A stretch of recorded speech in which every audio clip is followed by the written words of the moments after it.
Ahojte priatelia, aj vy strácate trpezlivosť pri učení sa cudzieho jazyka?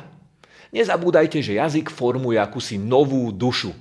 Učenie jazyka je ako dlhá cesta. Niekedy idete rýchlo, niekedy sa zaseknete, ale kľúčom k úspechu je nevzdávať sa. Možno sa vám zdá, že sa nehýbete, ale verte mi, vo vašej hlave sa toho deje viac, než si myslíte.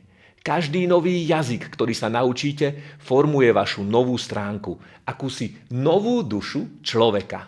Veď nenadarmo sa hovorí, koľko jazykov vieš, toľkokrát si človekom. Trpezlivosť je vaša superzbraň. Tak sa neporovnávajte, proste pokračujte. Lebo ten, kto sa nevzdá, raz zistí, že už rozpráva v cudzom jazyku, bez stresu a bez strachu. Trpezlivosť ruže prináša. Už zajtra budeš ďakovať svojmu dnešnému ja za to, že si nás dnes objavil. Sleduj polygloti.sk a jazyk ťa nebude limitovať.